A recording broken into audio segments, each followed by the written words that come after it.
Hey, this is Matt once again. What about in the video? This is another paid request, this time from Brian, who wanted me to do a commentary on a Christmas film called Deck the Halls from 2006. Now, this is a film I saw once or twice long ago. I remember it being a big old pile of crap with Matthew Broderick and Danny DeVito, and it's just like a 5.0 on IMDb, and it's I remember it being really lame. So, Brian, I don't know if you're a fan of this movie. I don't know if you're not a fan of this movie, but be prepared. I'm not a fan of this movie. I remember it sucking ass. So, but for those onerous requesting, even if it's a bad movie, if you want me to do a commentary on it, I can do it. Or it could be a topic, reaction, review, re-review, randomness. Feel free to send it either directly to my PayPal or join my Patreon. Both things are down below in the info box under pretty much any of these videos. So, here we go. 3, 2, 1, pressing play. 20th Century Fox. Let me move this a little bit. There we go. It's too bad Fox is not even called it anymore. 20th Century Studios, now that Disney bought them out. The bastards. But fuck Disney. I guess this makes sense. It's a Christmas season. Good and bad Christmas movies. My favorite Christmas movies involve films like Scrooged.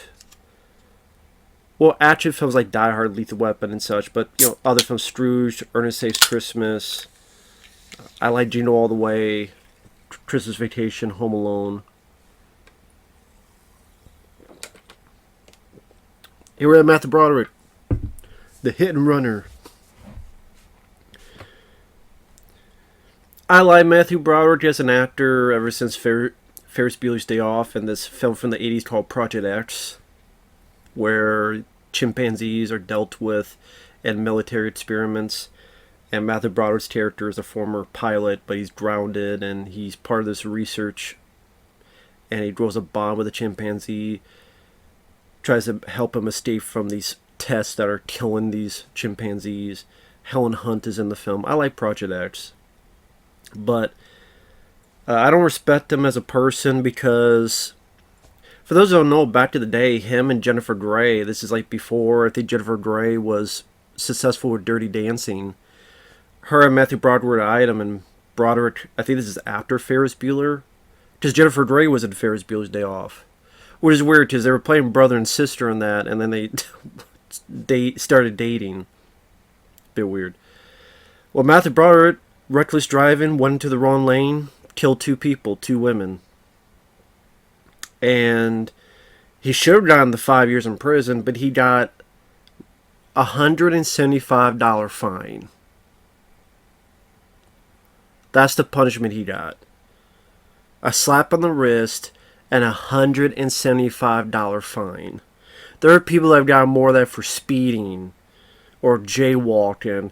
But hey, if you accidentally kill 2 people, I know it was an accident, but still, that major fuck up, and you got 2 people killed, like a mom and a daughter, and this guy escaped justice. He escaped any of that, so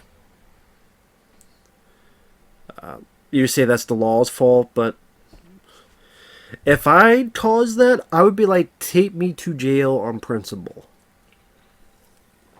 So I don't respect Matthew Broderick. He's a piece of shit. He's a piece of shit. In my opinion, he's a piece of shit. Fuck Matthew Broderick as a person.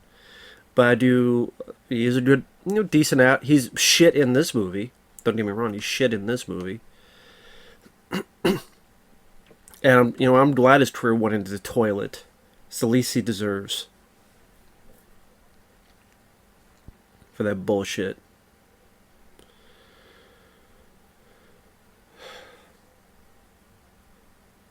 So he plays an optometrist, checking people's eyesight for glasses and such. Also, I didn't know this until recently, that Matthew Broderick is actually married to Sarah Jessica Parker, who starred in that Sex and the City TV show. But yeah, him and her are a couple.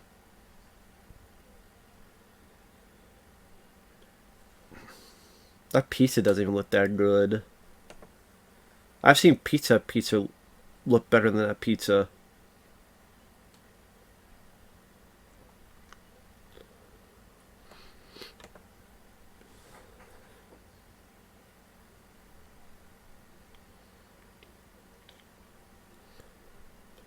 The last the last day of your life.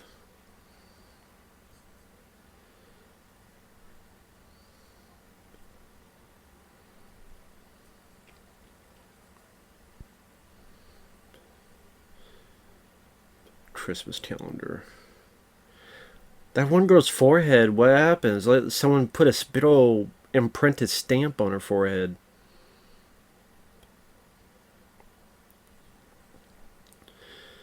But yeah, Matthew Broderick, after Ferris Bueller's Day Off, he never really found that success ever again. I mean, maybe the producers and being the stage play.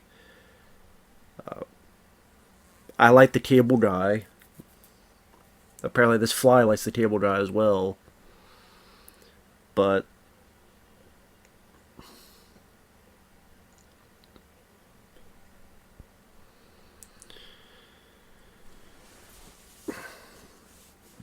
I just remember this film featuring very two absolutely obnoxious characters that there's no reason to root for them, and being a bland, stale comedy that wasn't funny.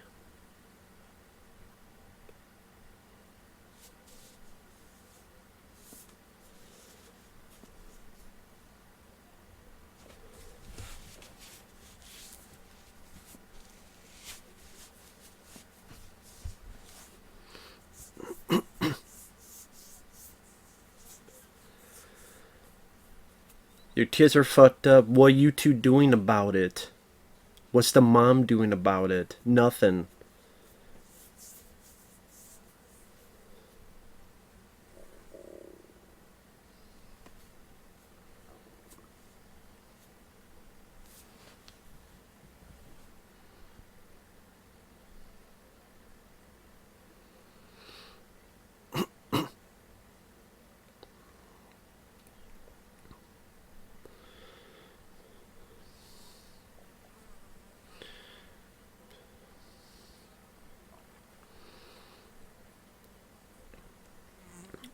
It's the Chitty Chitty Bang Bang. What do you think it is?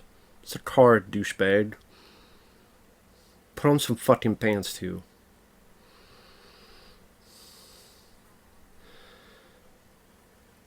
You know, you watch movies like this, you know, why is everything blue? Like the moon doesn't show blue like this. I mean, maybe it's supposed to be the lights. But if the lights are that fucking bright to go through your curtains and illuminate the room, then you're not having the right curtains.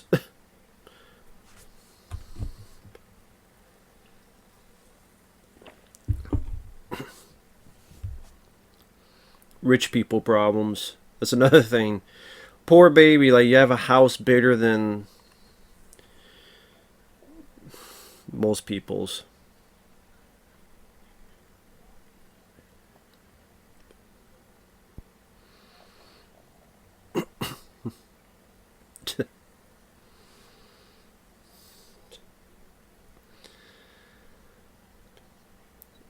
Dan DeVito, this is a time when his career was not doing the best as well until It's Always Sunny in Philadelphia. And that's probably why he went to TV, because his films were failing. He was in that Martin Lawrence film, What's the Worst That Could Happen? Death to Smoochie, Robin Williams, this movie, they all failed. Like any film he was in, even Man on the Moon, Jim Carrey, that film didn't do well either. Like all the films he was in was failing, so it's like fuck, I'll go to TV, and now It's Always Sunny in Philadelphia is extremely successful.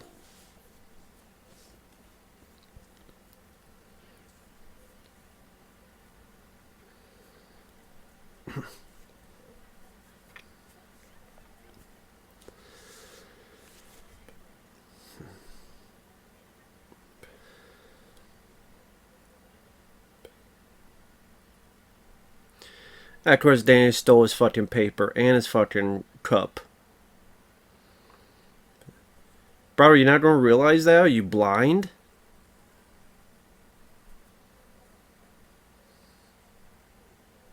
Blind as a bat, I guess.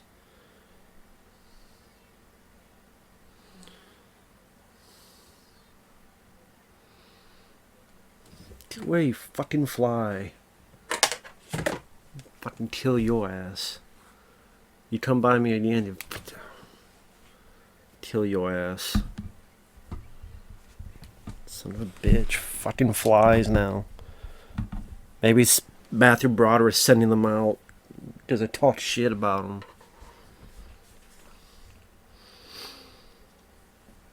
them. This lady, her titty's ready to fucking shoot out of her damn chest.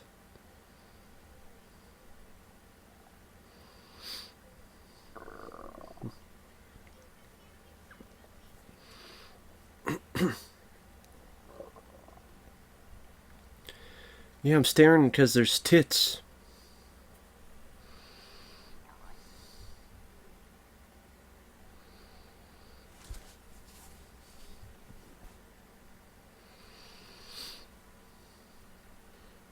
Yeah, he's a pervert.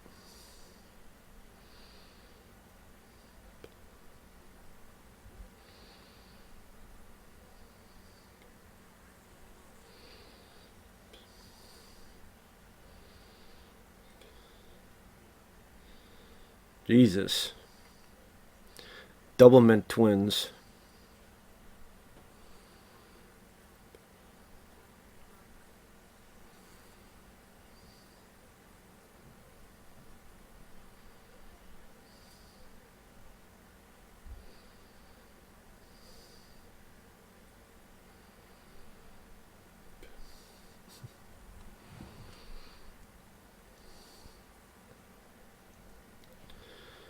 Oh, man.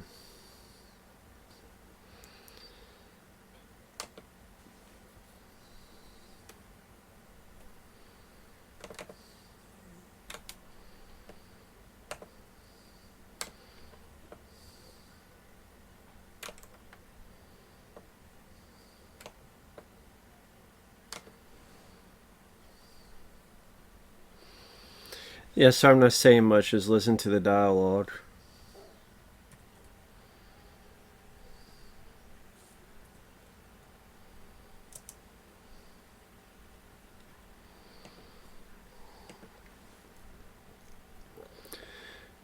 I recognize that guy on the left who's walking away. That's, he was in Freddy vs. Jason.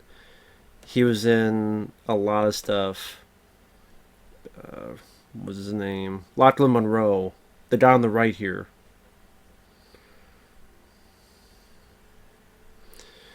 Because he was in the Scary Movie. He was in White Chicks. He was like the cop and police, Freddy vs. Jason.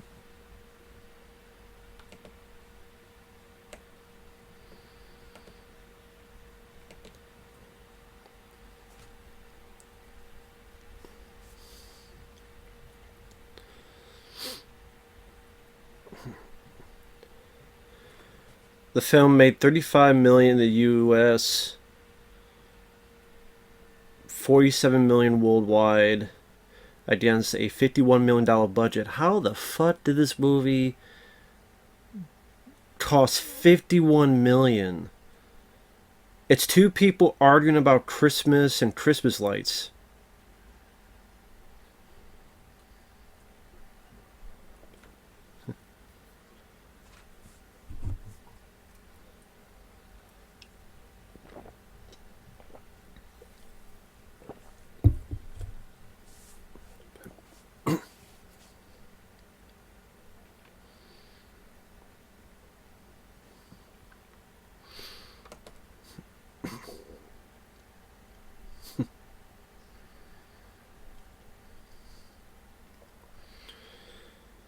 So I guess that, I mean, we don't get to hear how he did it. That's kind of a shitty thing. Wouldn't that be great to see how much of a good scam artist he is and how he's able to showcase it, whether it be wit or humor or quick verbiage?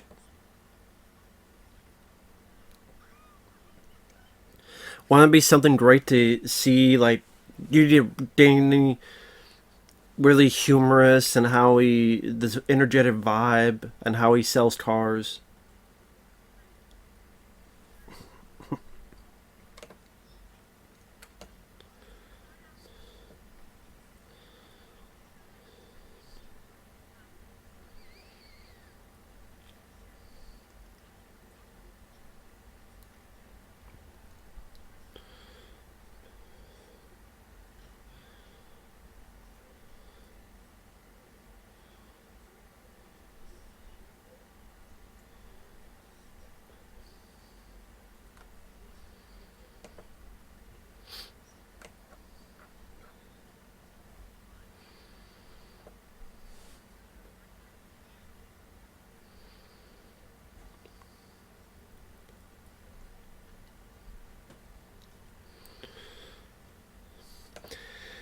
Doesn't help that this is the director of such classics as C Spot Run, Big Mama House 2, and Big Mama's Like Father Like Son.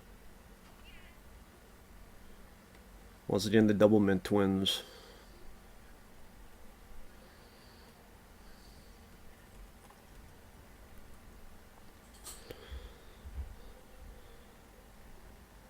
So Kelly Aldridge and Sabrina Aldridge are these two.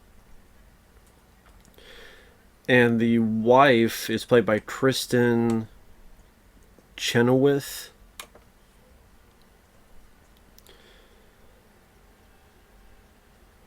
I don't know what else she's been in.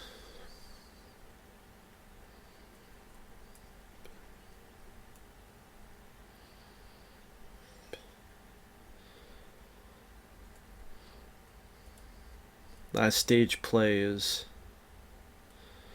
She was in Bewitched in 2005, RV 2006. I think that's where I remember her from. Four Christmases. Oh god, she was in Bros. Jesus.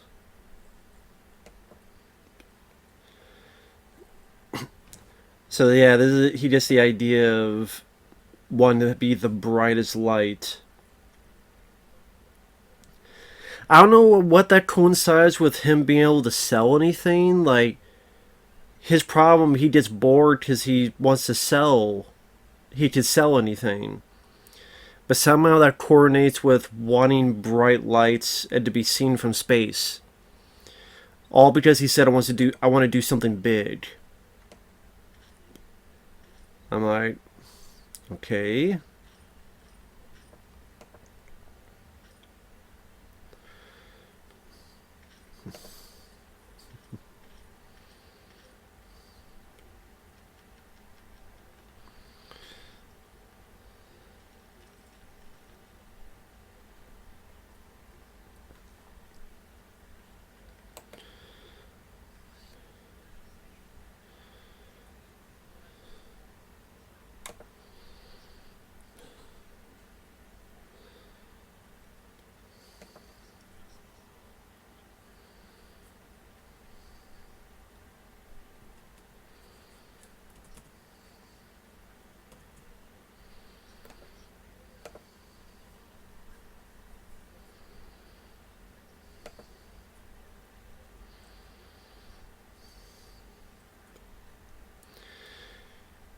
Just Matthew Broderick just seems so flat. And again, War Games, Ferris Bueller's Day Off, Project X, even Godzilla I liked. But damn, just as he got older, I don't know, just his shtick doesn't work as he gets older, or just the scripts made him more like I thought he was very stale in Tower Heist and stale in this one.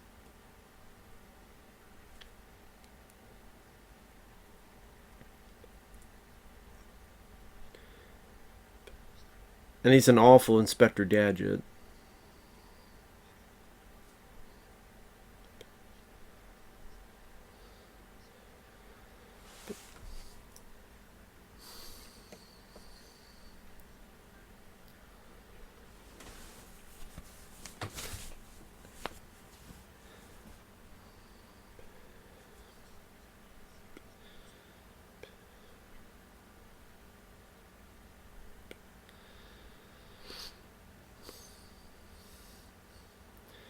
So I mean, DeVito is such a smart guy to.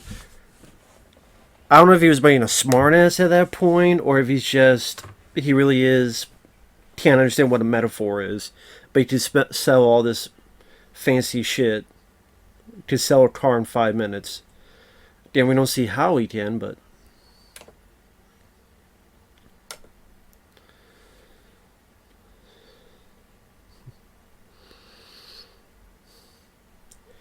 I mean, wouldn't you want the whole thing be something about how okay he's a con man or he's good at get people to do what he wants, so that is now his gift during the Christmas season?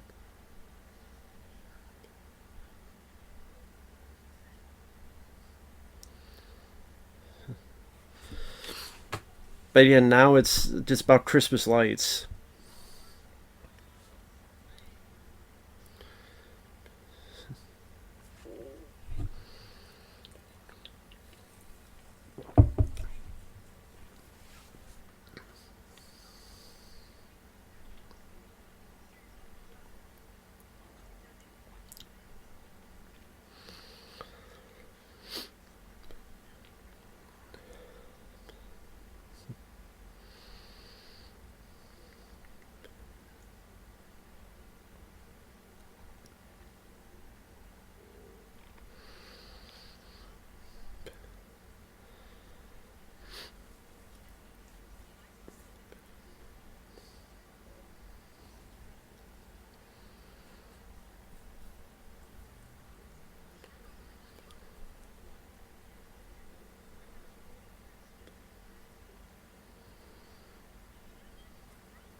Yeah, sorry I'm not saying that. I just don't know what to say about this. It just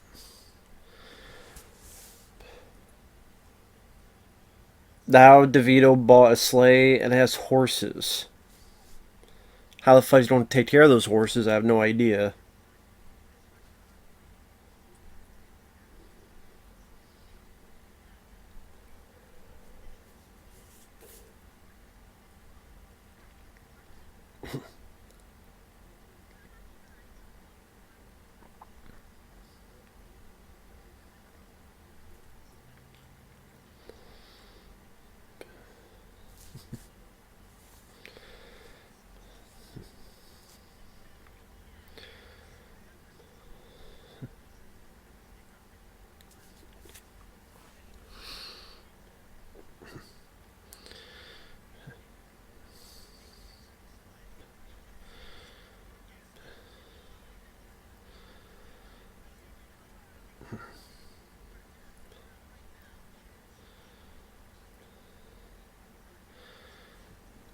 Again, it's just like there's not much likable about these characters. Just Matthew Broderick going over the top for no reason, be a complete utter idiot. So we get this slapstick going on.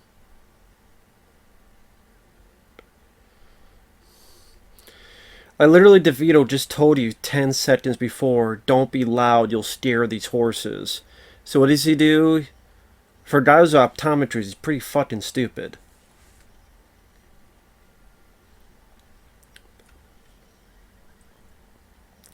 Well, you don't get sued there hitting that car. You don't get sued here, too.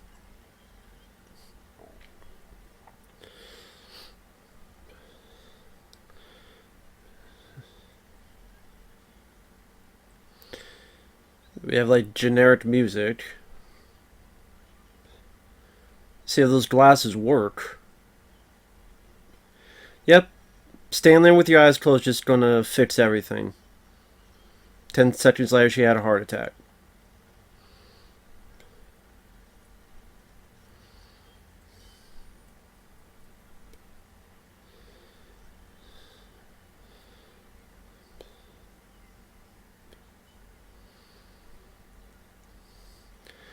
And this guy's just a complete idiot. He sees his kid looking for like a minute.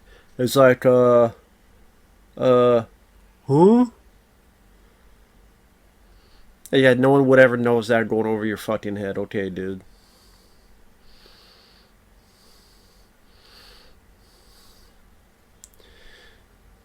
Apparently on IMDb, there's a story that gossip was that Matthew Broderick was on his knees with his hands up going, I've hit rock bottom. Well, Rotten Tomatoes, relying on flat humor and preposterous plot, it's an unnecessarily mean-spirited holiday movie that does little to put viewers in a holiday mood. Yeah.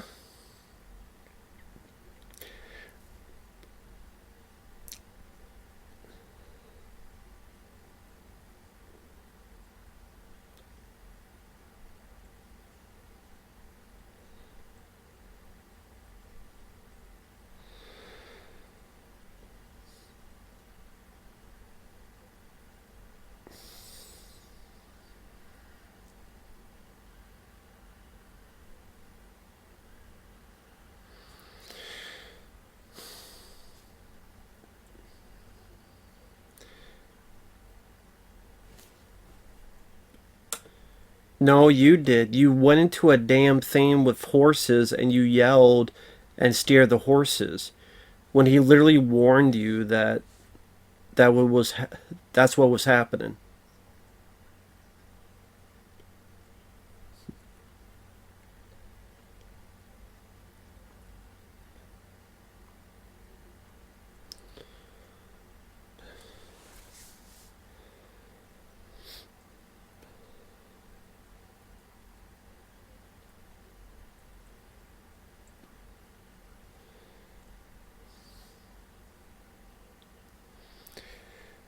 Why would the wife think that was sweet?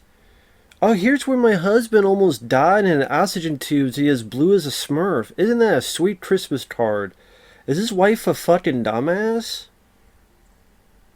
Oblivious?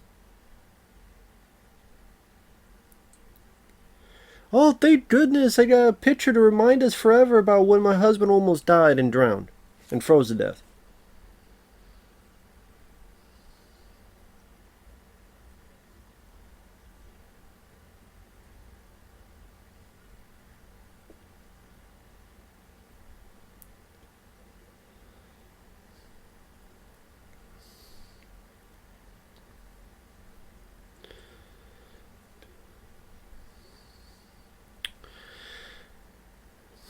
Wow, you're just a big old stick of butter of fun, ain't you, Broderick? Yep, this guy is stealing power from them. He is stealing power from them.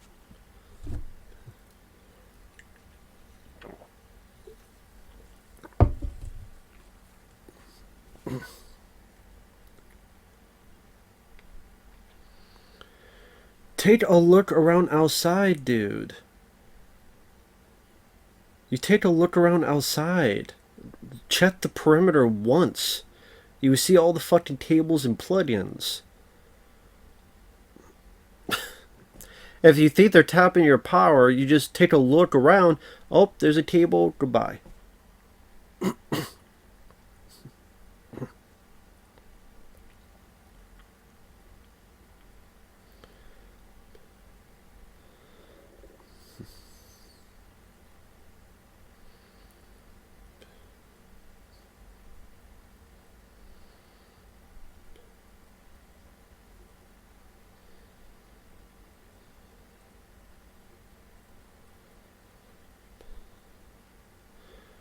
Well, we already know where this is going. All the trees are going to be destroyed.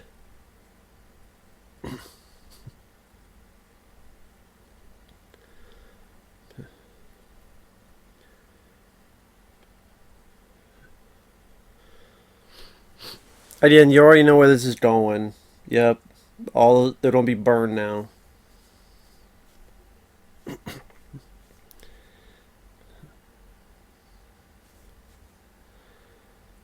Again, he just makes it such a dickhead dad, and the other is just oblivious dumbass.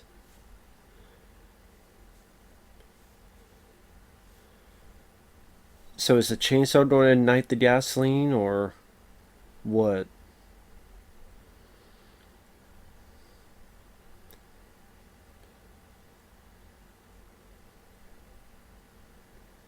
Yeah, I don't know if that's how gasoline, if that would work, but okay.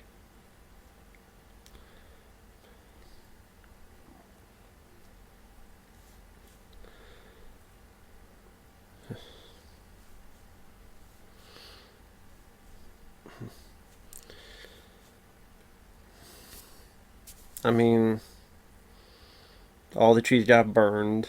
Did you see that coming a mile away?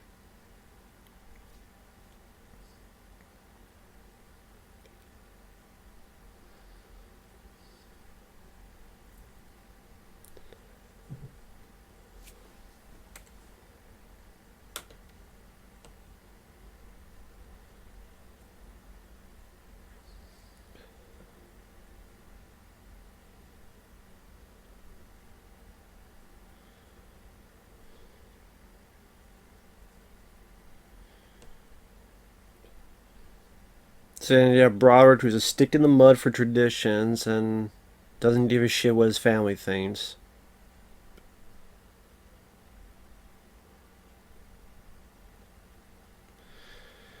Now you have your typical Christmas music,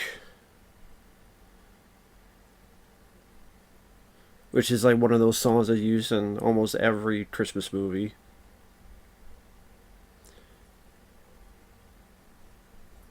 I mean, I just don't see what's exciting about the plot. I don't make the lights so. I mean, that was a fucking episode of Viva La Bam with Bam Margera is to make it so bright you can see from space. I don't know if it was Christmas lights, but it was something like that. In one of the episodes of fucking Viva La Bam.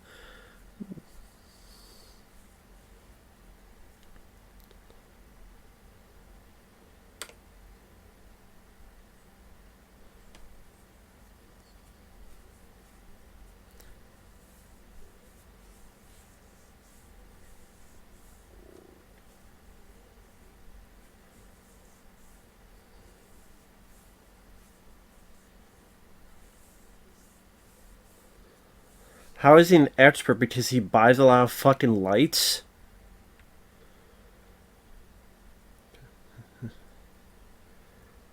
Somehow buying a lot of lights makes you an expert on Christmas. How the fuck that works, I have no idea. I just had that one sleigh thing.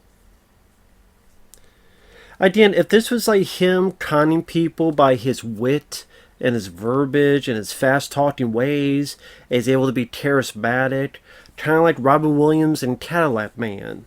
Like he's really good at that type of job, and that part of his job works into the Christmas business.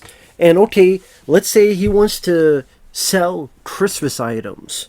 Instead of car salesman, it's Christmas. I want to sell Christmas items. I want to operate the store. And maybe he's a competing store owner with this guy with Christmas. And you could go into the whole materialism and how Martha Brower is about the ideals of Christmas, while Dan DeVito is more about the consumerism of Christmas. And because Danny's more fast talking and funny, and so Matthew Brower is trying to learn how to do that. And he goes from the stick in the mud, and then by the end becomes the cool, like Ferris Bueller type of character. Like you have the older, but then as it goes on, he taps to his younger inner Broderick. And so he's keeping with the traditions and with the ability to sell.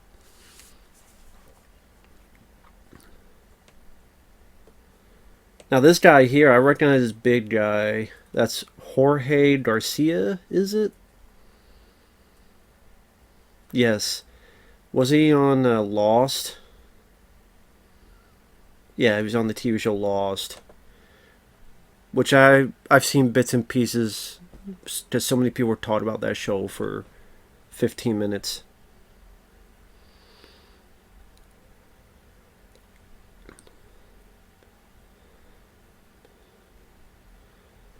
So we're halfway through the month, and even that bit with the calendar that just reminds me of stuff I would see in like Christmas Vacation.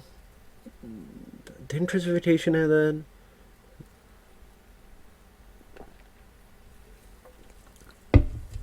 I think he did.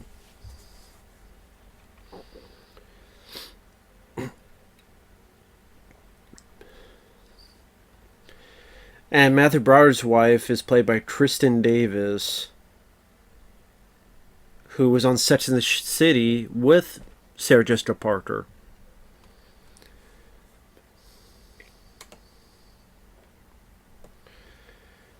Razzies nominated for Worst Excuse for Family Entertainment, Worst Supporting Actor, and Worst Supporting Actress.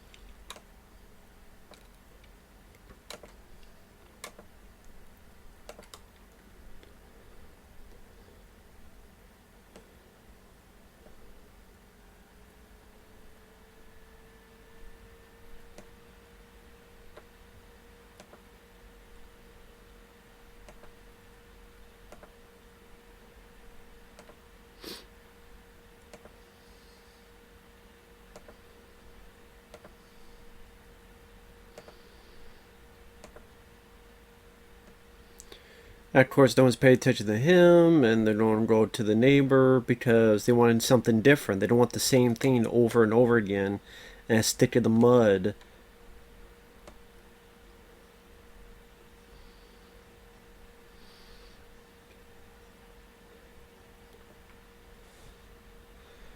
Great, a shitty rap song, or whatever the fuck it is.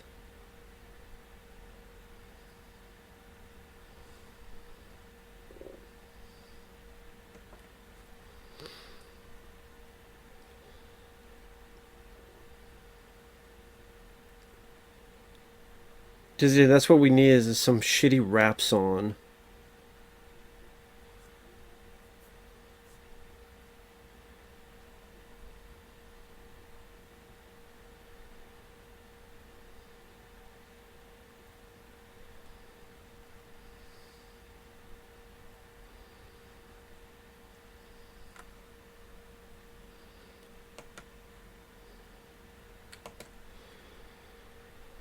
I don't know, like Matthew Broderick, I don't know if he just. I said that for a plot idea, but I don't know if he has it in him anymore. I don't know.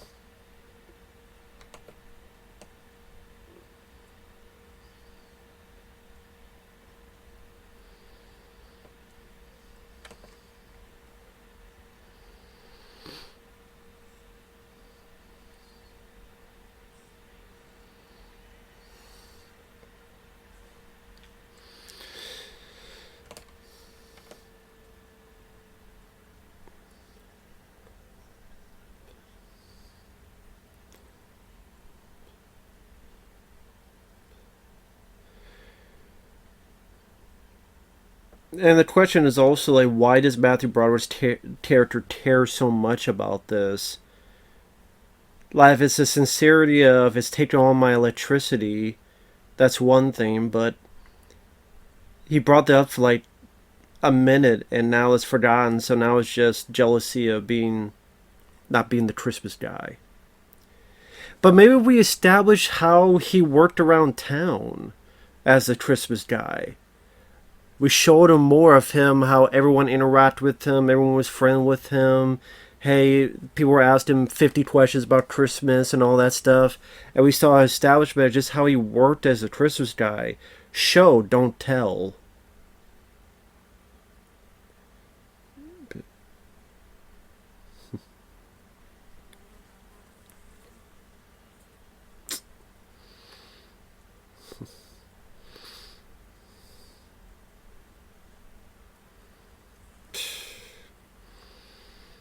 How the hell he got into this, I don't know. I mean, I know they showed us, but it's like, what?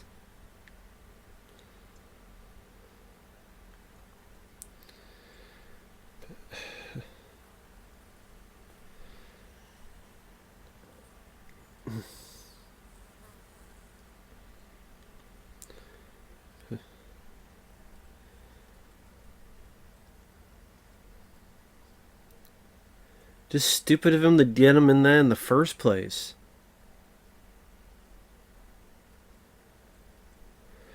I mean, he didn't even need to back up that far, then drive forward. That's the thing. He didn't even need to. Like, why did he need to drive all the way back there?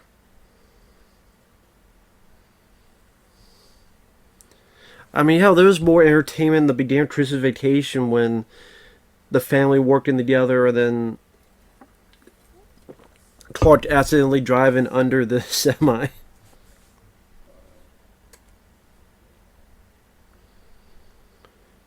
Yeah, and your waist gets bigger and bigger.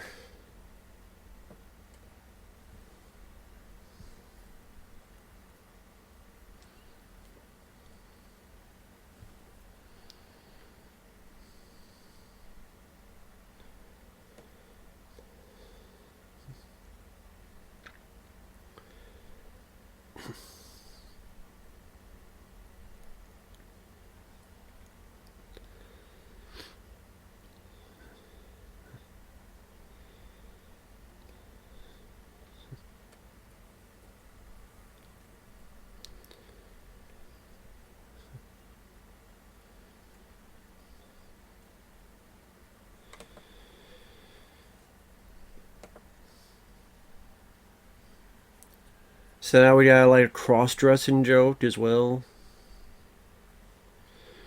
Right.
It's hard to feel sorry for Dan DeVito's character when he's being like completely incompetent, and you burn down your neighbor's trees. You're stealing their power. You stole his fucking coffee. You stole his fucking newspaper.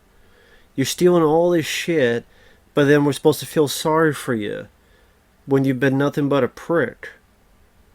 But then we're supposed to feel sorry for you?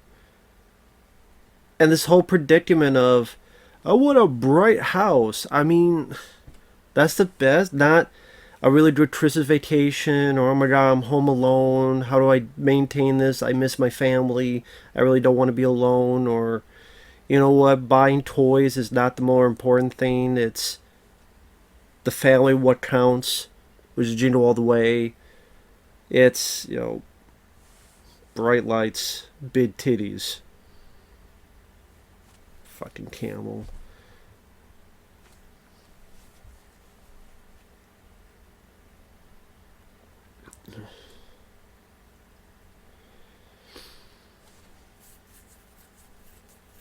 And with a house that small, I don't know if there's anything you could do to make it so bright it's visible from space. Maybe I'm wrong and people can tell me otherwise, but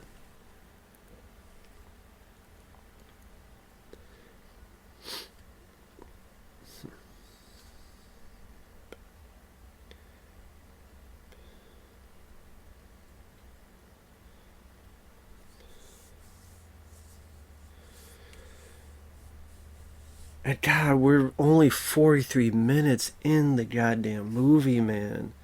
There's still 49 minutes left.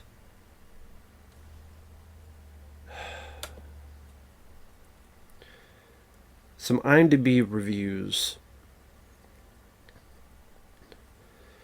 Quite possibly one of the worst holiday movies ever made. The supporting actors looked bored to tears. The leads were horrible. Usually they're both very interesting in their character roles in other movies. But the writing and direction in this movie is just awful.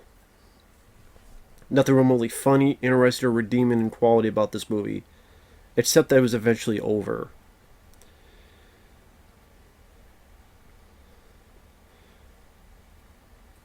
With horrible script and in-depth direction, it will never recoup the cost of making the movie, not even with DVD rentals and sales.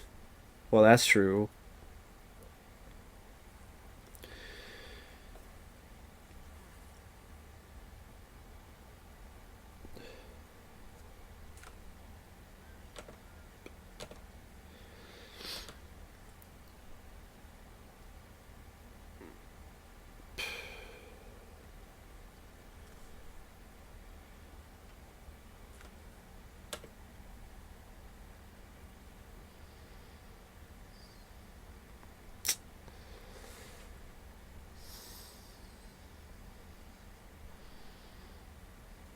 West Nine's gonna piss on him.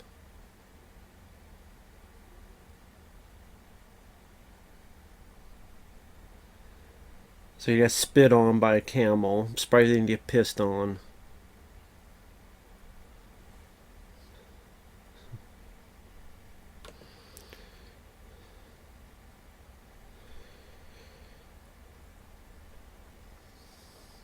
I like this play with as much output as a nuclear bomb flash sounds pretty expensive to me. I don't think Buddy could ever sell that much cars.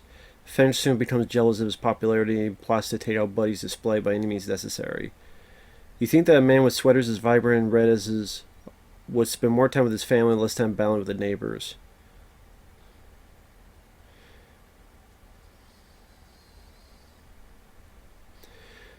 Acting is so bland that it makes the Santa Claus look like Miracle on 34th Street. You can't say much for chemistry in this film either.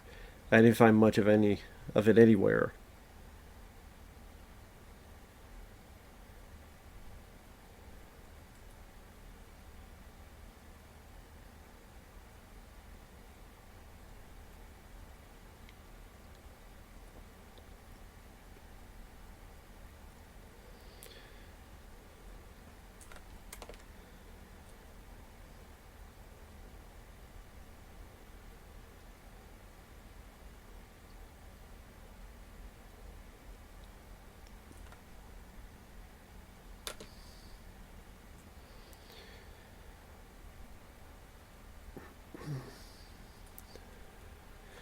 The doctor's life and his family's change when a neighbor moves in. The neighbor wants his Christmas lights to be seen.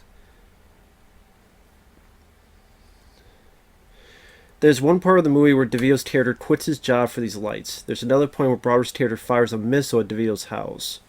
The plot alone is just plain stupid.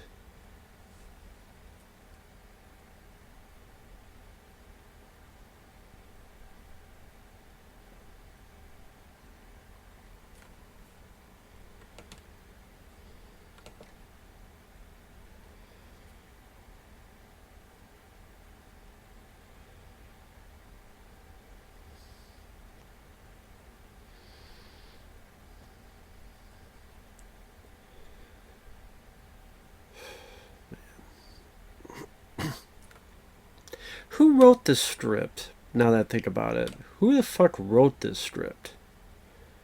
3 writers. Matt Corman, Chris Ord, and Don Reimer.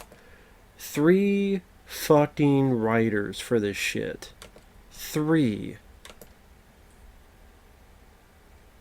How the hell? And one of the writers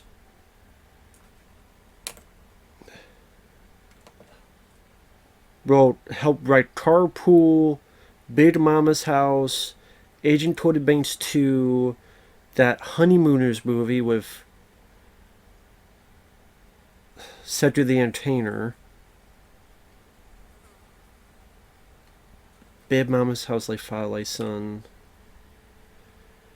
God.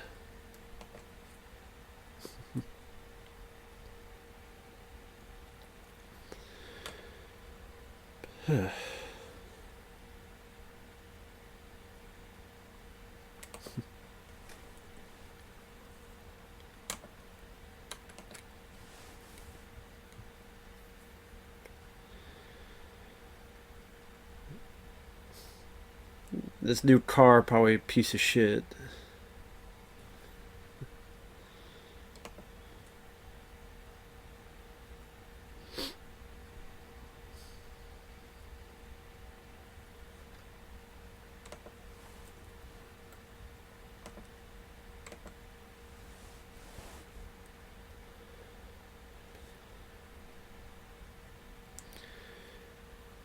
Now, if this was all on the up and up and moved on here, then you just say, okay, Danny Glover, God, Dan DeVito, he's a likable guy. He's messed up. He's trying his best, and now you can start to warm up to him.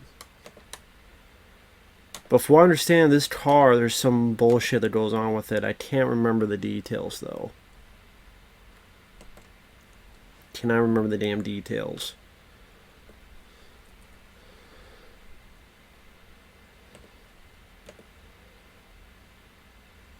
I don't know if it breaks apart or there's no brakes or something else happens.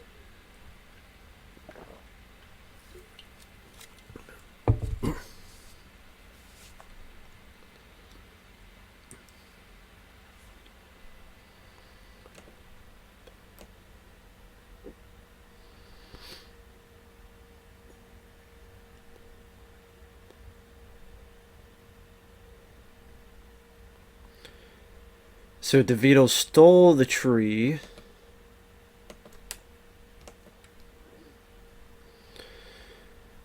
Well, I mean, if that was going to lead to him being framed for it,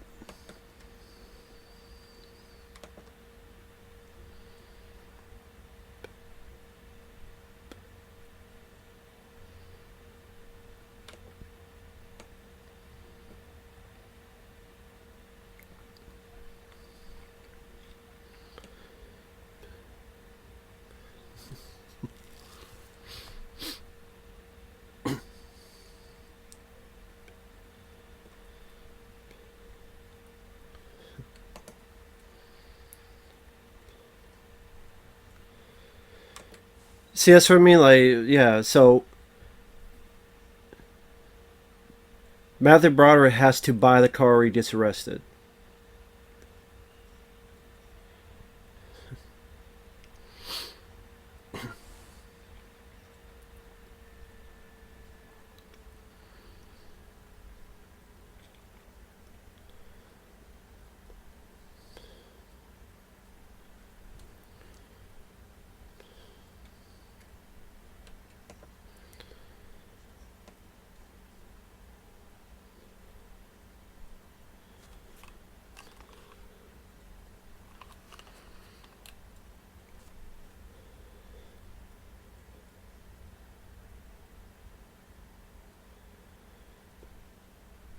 Again, it's just it does.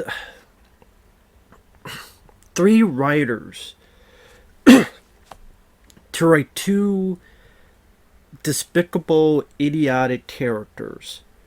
One's going to quit the job and do this, and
sorry, I'm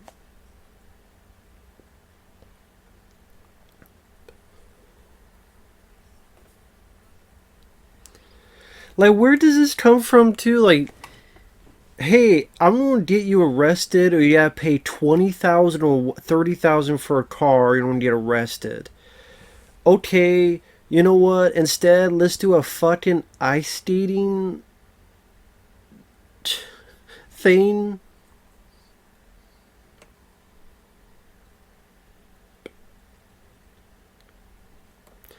So again, like, we're gonna do an ice skating race now. Like, where the fuck did that come from? It's like they had a bunch of shit in the hat. Pick out Christmas lights, car, fucking ice skating. Why don't you just tell his wife? Show her the documents. Why does he just show his wife and his kids? Hey, remember that car he gave us? Remember he told us this? Look, says here that, and he admitted it. Here's the documentation if you don't believe me. Why don't you say that? Tell your wife and kids.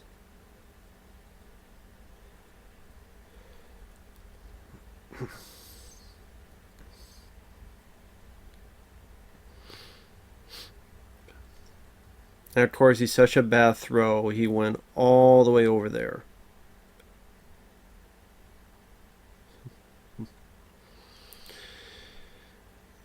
That's a joke. He actually hit an old woman in the face with a snowball.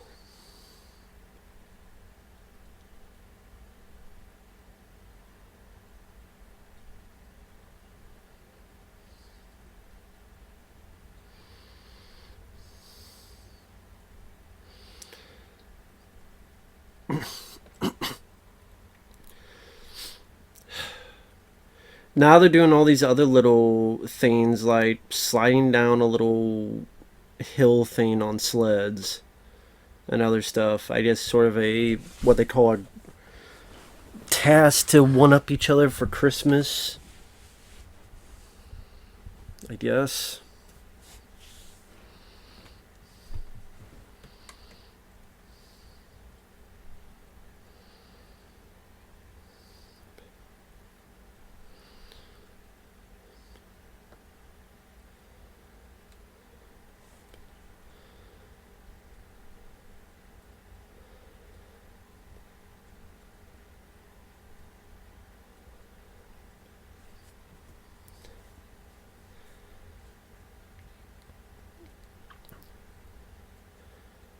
DeVito just tried to get him arrested in jail. Does no one know this or think about this?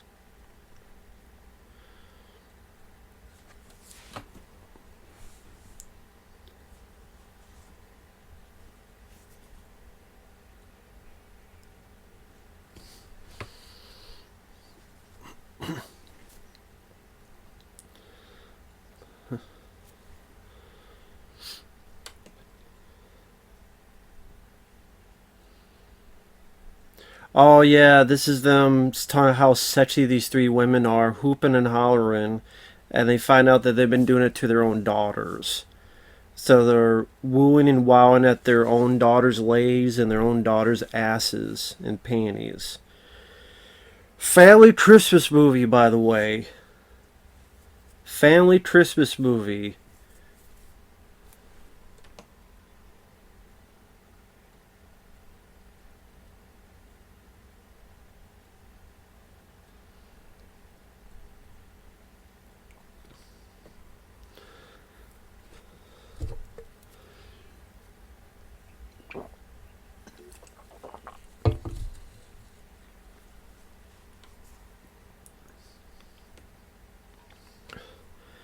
For those who've never seen the film, they were watching sexy ladies dance, and Matthew Broderick says, "Who's your daddy?"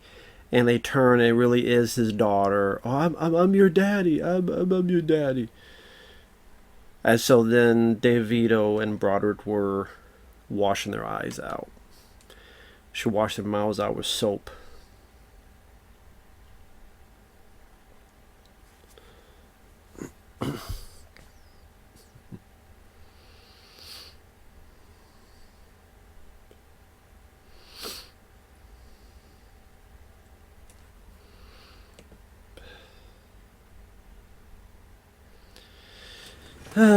For I remember, as this is coming back to me, DeVito wins. Broderick says some stuff here. That vase that was brought up gets sold. Just DeVito needs to buy more shit. It's something about Broderick wants to blow the house up or something. Jesus.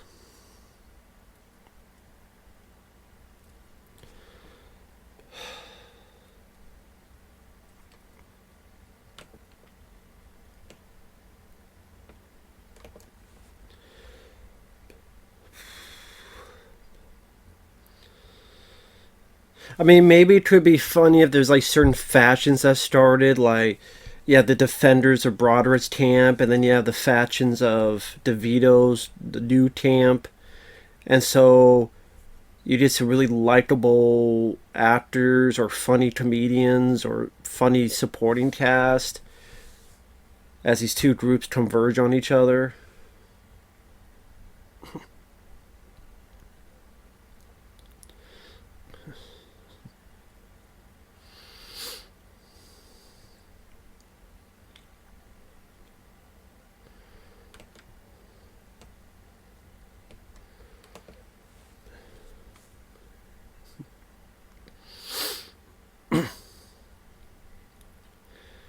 Does he bump the lady?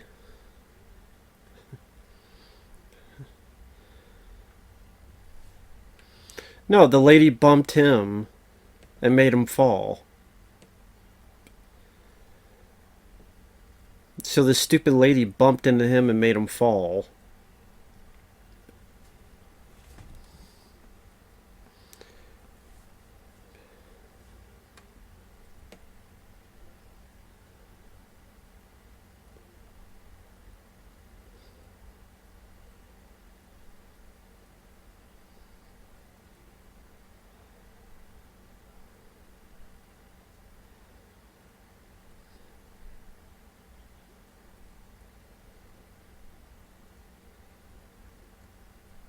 Exactly, dick.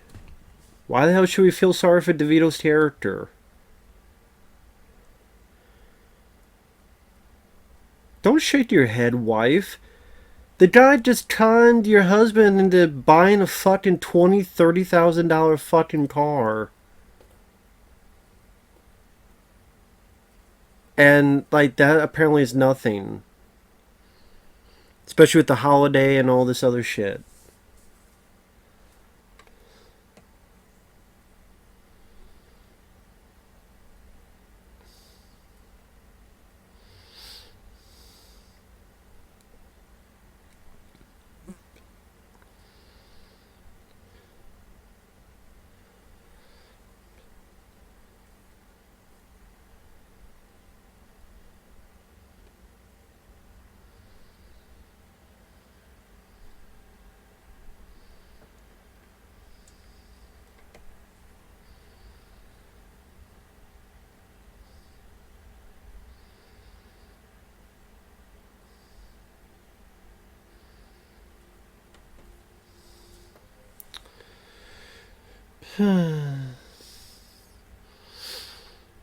So that vase we saw earlier, which was the lady's grandmother's vase, he pawned it.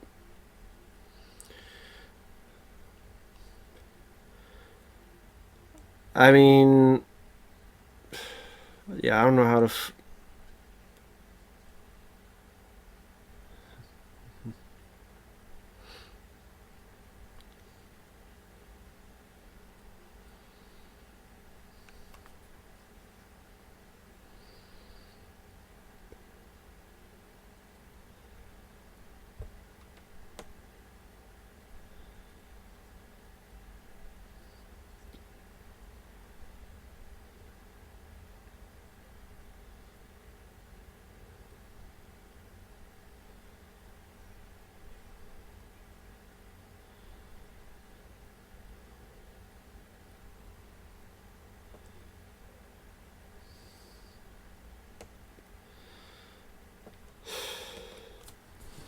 I just don't see what the appeal is with anything going on. And oh, this Cal Penn, wow, that's Kumar from Harold and Kumar.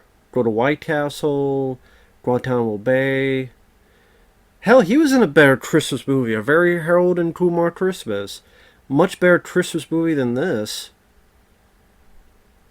This was like early on. Like this was, I think, even before. Was this before Harold and Kumar? No, Harold and Kumar was 2004, I think, right? So wow, after that, like the best he did is like this bit roll here and shit.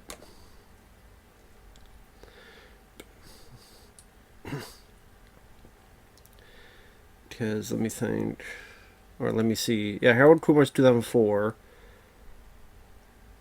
The sequel, Harold Kumar, was 2008. So in between these two, he was in Son of the Mask, Bachelor Party Vegas. That's what he was in Superman Returns. Van Wilder, The Rise of Taj. Epic movie. I know he's on that TV show House for a little while. Around 2007 to 2009.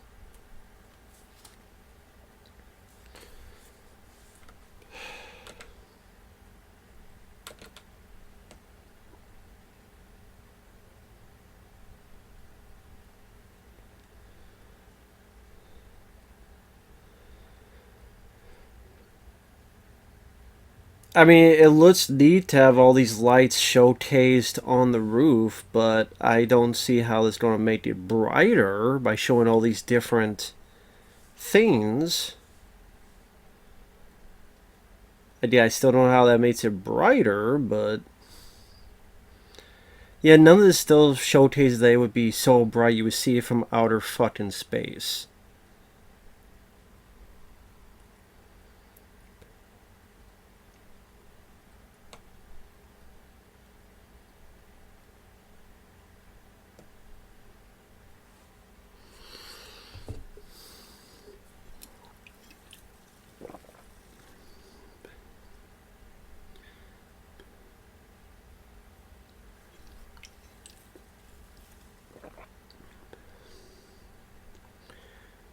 I have a fucking seizure now.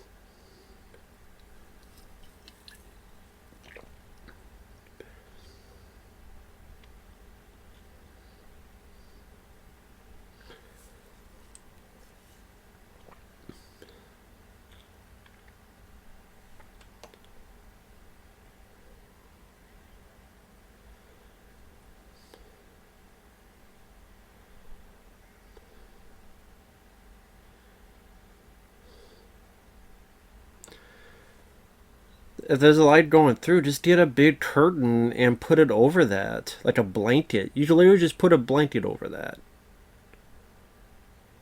Just put a blanket over it.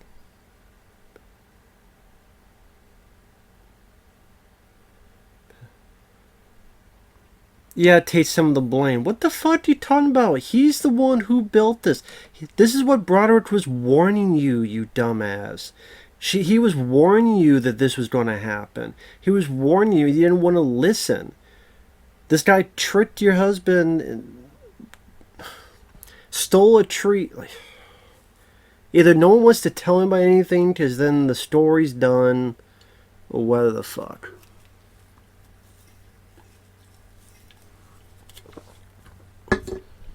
Nobody's likable in this fucking movie. Dan DeVito's wife is annoying with her sound of her voice. Dan DeVito is a selfish prick. Con man. Broderick is a stuck up his ass bland prick who ignores his family. The wife doesn't give a shit about anything her husband thinks and doesn't try to talk to him to find out for herself. I don't think it'd be that hard to find out what's going on with this fucking vehicle and all this other shit. Just oblivious.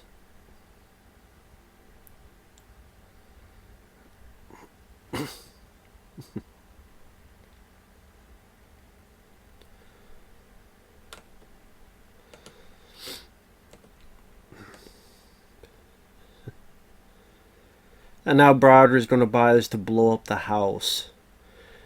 What did he think the plan was going to be? I blow up the house, then what? No one would know what came from me? Huh, what direction did this come from? Oh, must be from across the way.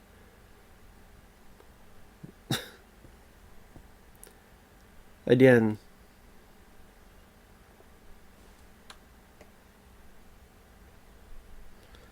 I just don't see what's funny about this either. What is funny about this idea, these circumstances, these characters?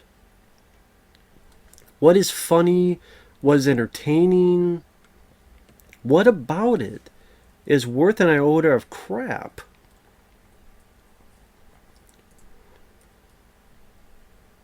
Like, what about it?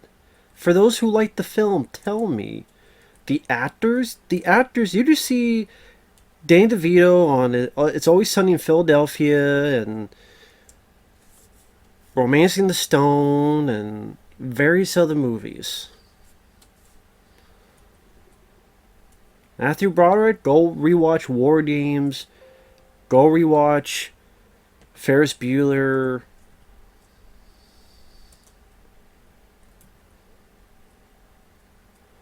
What about it is worth an iota of crap?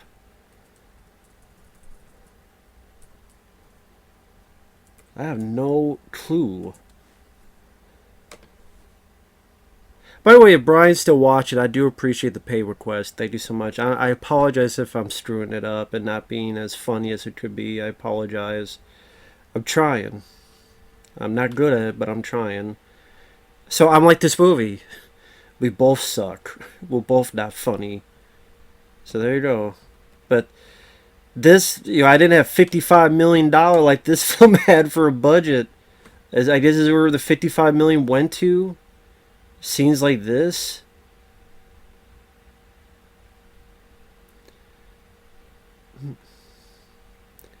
So this thing blew up a tree. What the fuck was that going to do to the house? Like, think about that. If all this did was burn a tree, well, here we go with the fireworks. What was that going to do with the house?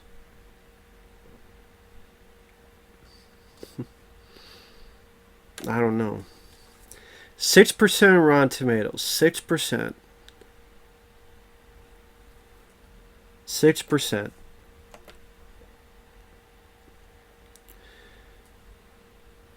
I'm just seeing more reviews of from more professional critics.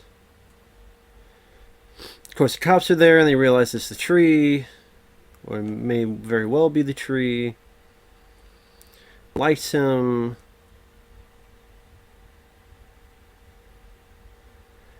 Ruthless Reviews is a delightfully funny movie? What the fuck are you talking about?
Yeah, so the mom was fine. By the way, the mom was fine with her daughter dancing like a slut in slutty Christmas clothes for all to see.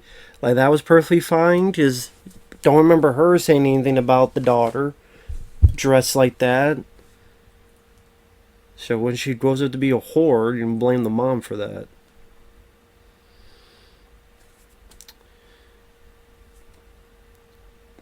This is atrocious holiday comedy, miserable characters, extremely outdated jokes.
You both deserve what you get. There's no winner. There's no hero in this story. Everybody deserves what they get.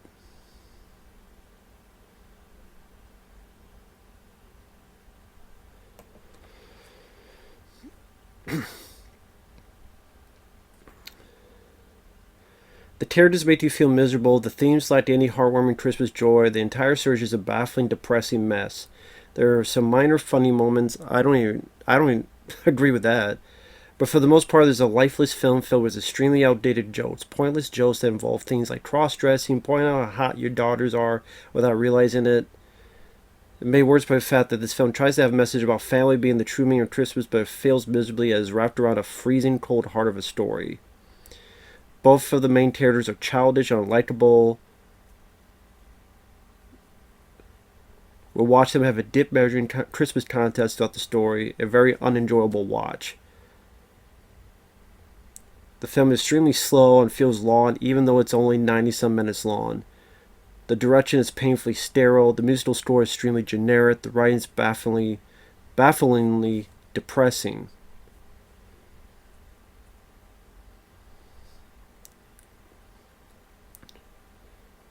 The pace is extremely slow. There's now a holly jolly bone in this Christmas film's body.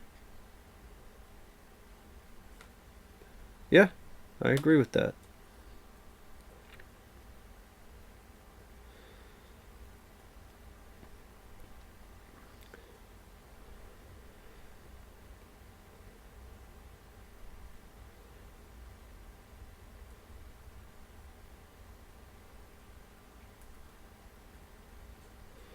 Death to Halls isn't funny or moving. It's a waste of some talented actors, but that's about it. Hollow exercise full of poorly motivated characters hanging from a cliche story leaves you with this feeling that someone has come in and rewritten it without quite finishing the job.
I know we got 13 minutes left of the movie.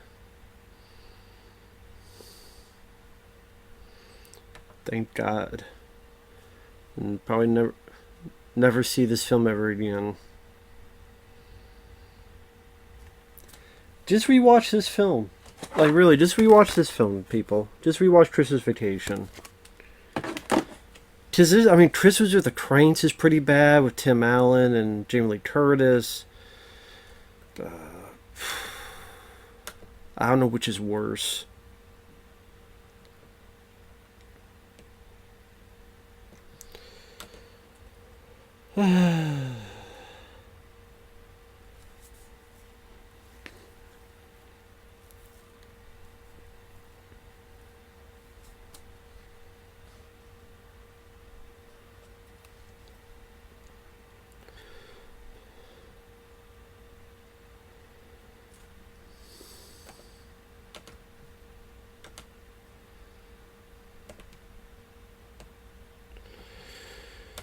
I mean, you just look at it, like the story is about Christmas lights and getting the bright Christmas lights, and people thought this was a $55 million venture. Or 51, how is it? 51, 55, whatever the fuck it is. Over $50 million. Over $50 million to spend on this shit. I don't get it. I don't fucking get it.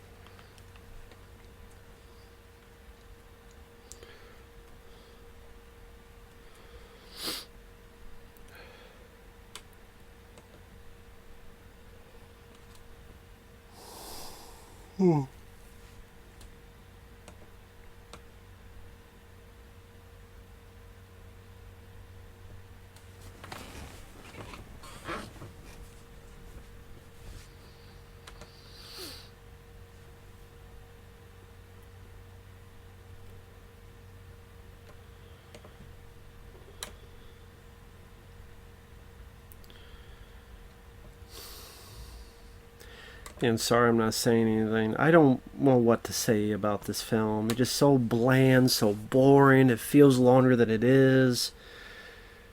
Matthew Broderick does not have the charm like he did back in the day with even like this different guy that liked Godzilla from 1998. The problem with that film, it should not have been called Godzilla. It should have just been called Gigantus or whatever generic fucking title you think of. But other than that, I did enjoy that movie. Here, with this 51, that dumbfounds me. $51 million. That they actually.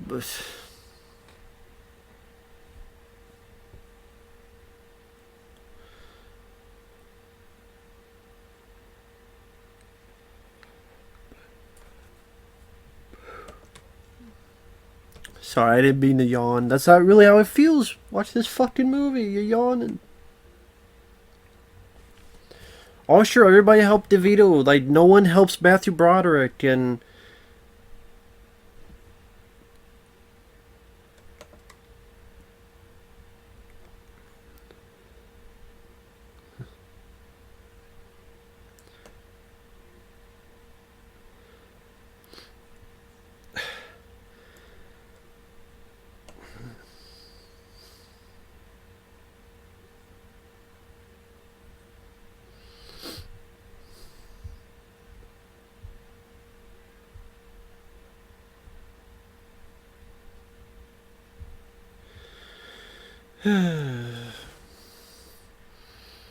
well, thank God DeVito got his way. I mean, he only stole fucking Christmas trees. He only made this guy, tricked his ass in a $30,000 car, all this other shit. I mean, this started off, well, I mean, Broderick being a prick to his family, but DeVito stealing his fucking coffee and his fucking newspaper. But it's a-okay now, just hey.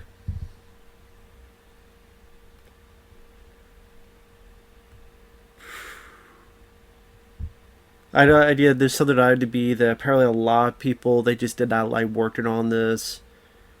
The gossip the gossip is DeVito just flew in to do his scenes and then left and all this other shit.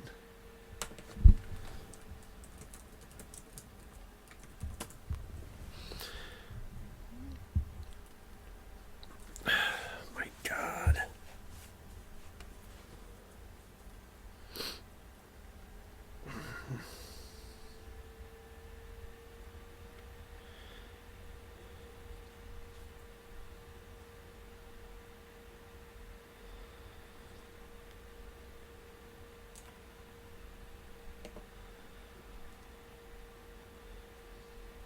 Dude, you want to say a Christmas movie? See a Christmas movie that deals with materialism. Jingle All the Way is a lot funnier than this. You got tool, you got tool.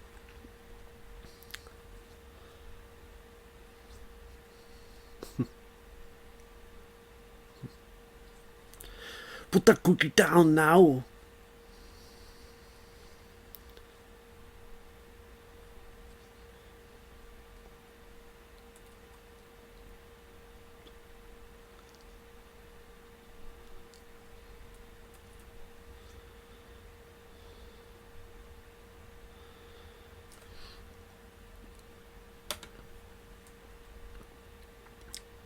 A website has a list of some of the worst Christmas movies. Operation Christmas dropped from 2020.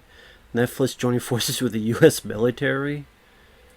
Santa and Muscles with Hulk Hogan. Elves. The Nutcracker in 3D from 2010. Noel from 2004. Santa Claus Conquers the Martians. And, of course, Death the Halls.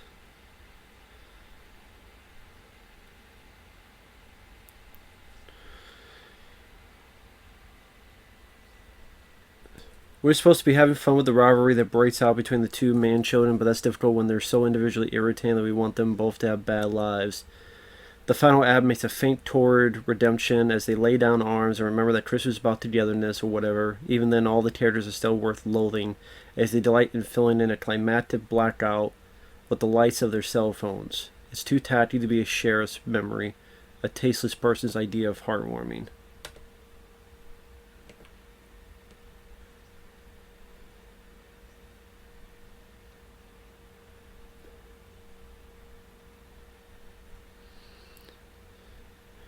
There's no chemistry between these two. And I'm sorry, like, if you're saying, hey, thank God we lived Christmas with a fucking blackout and we gotta show our fucking cell phones in space, which ain't gonna do shit. If all the lights from that fucking house didn't do it, cell phones ain't gonna do shit. Cell phone lights. Give me a fucking break. I'd be like, you motherfucker, we have a blackout now because you wanted some lights in your fucking house? Fuck you. I'll punch you in the face.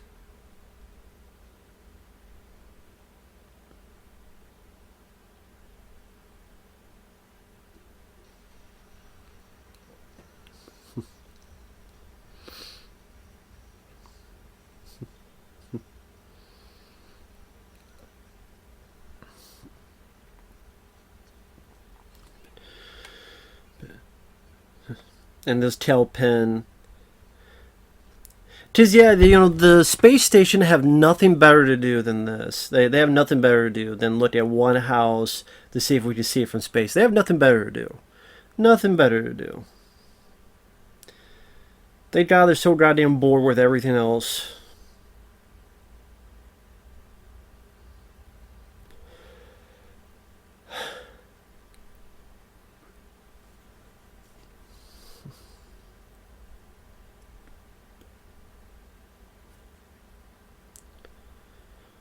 The end. Thank fucking God. Thank God.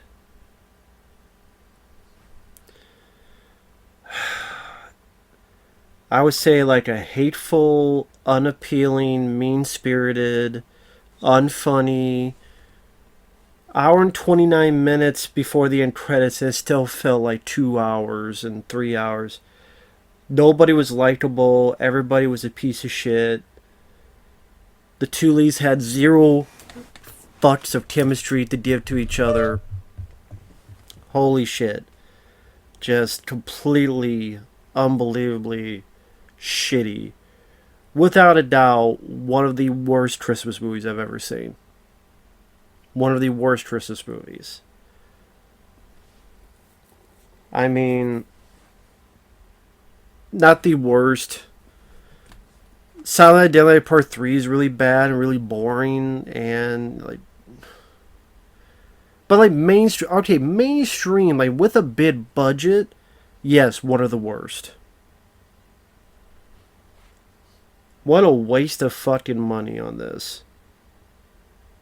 Hey, we got Feuding Neighbors. It's about Christmas lights. And we got these two guys. And those two guys weren't even big box office guys at the time. Like I said, Matthew Broderick, I can't remember the last thing he was in that was a hit. Especially that he was the star. I can't remember. Can you? Maybe the producers. Maybe. I mean, I'm thinking more in terms of what, because there's a movie, but he also played on Broadway. Of course, that was based on the Mel Brooks from back in the day of the producers. But, like I said, Danny DeVito, Death to Smoochy was a flop. What's the Worst That You're Happy with Him, Martin Lawrence was a flop. These are not baitable box office guys at the time. So again, why they thought putting over $50 million into this was a valued commodity, I have no fucking clue. And it's not funny. It's not funny. So with that said, thanks for watching. Take care. Thanks once again, Brian, and we'll see you guys later. Bye-bye.